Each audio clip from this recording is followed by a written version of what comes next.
Hi there, my name is David Lomax. I'm a teacher with the eSummer program, specifically working on the ENG4U team. I thought I'd share a tip which has been very useful to me in my e-learning classes recently. Uh, this is about a program called AutoHotkey. Let me first of all describe problem I'm trying to solve. Let's say I'm trying to give some really good feedback to my students on an essay. And maybe I've got some students who have the problem with the literary present tense. They're not writing in the literary present tense. Now, I could write out some commentary here describing this problem.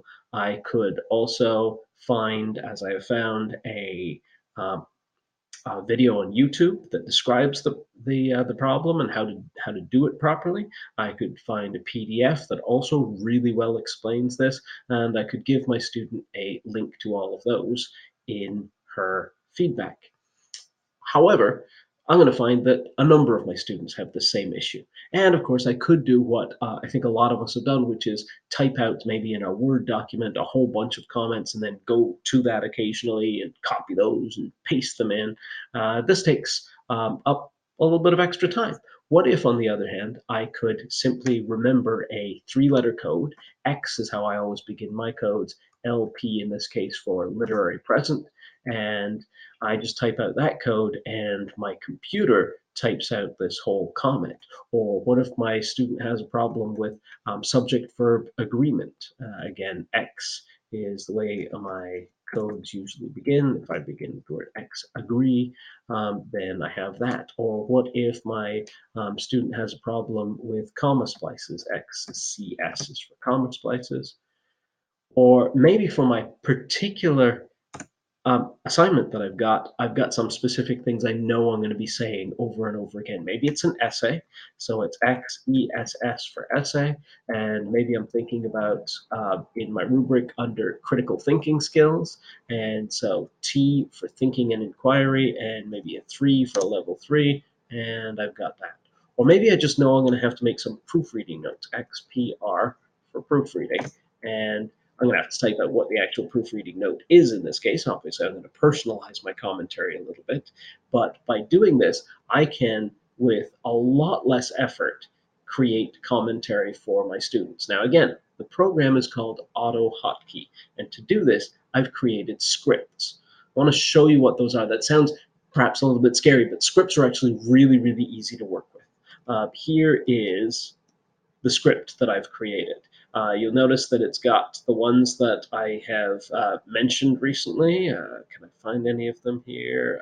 There's XCS, the one about comma splices in this line right here.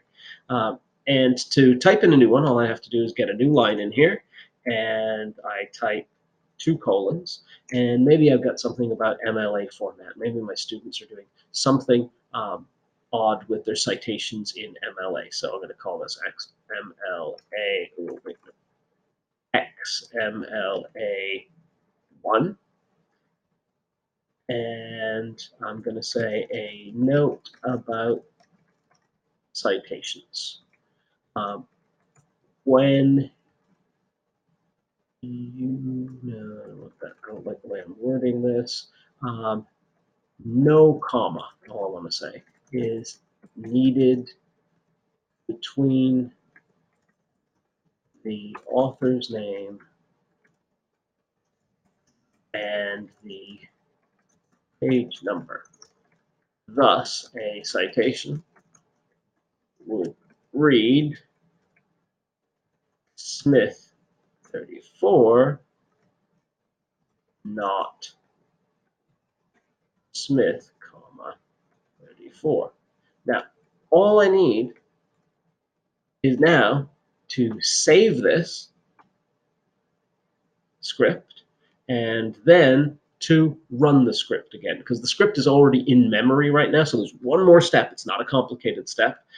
In my case, I'm going to go to my desktop where I've got this. I'm going to right click on this file that says first AutoHotkey script. I'm going to say run script. It's going to say an older instance of the script is running. Do you want to replace it with this? I say yes. And now if I go back to here, let's say I can just type in XMLA1, and there you go. My comment is already in there. So it's as easy as that to create these scripts. AutoHotkey is a very small program for Windows. For those of you working on Macs, there's one for Macs as well. I believe it's called Text Expander. I'm not positive. I looked it up a while ago. I don't remember. There is even one for those of you working on Chromebooks. And I'm going to be working on Chromebook a little bit this summer, so I might try creating a video for that. Again, it's AutoHotkey, and I hope it's useful to you. Thanks very much.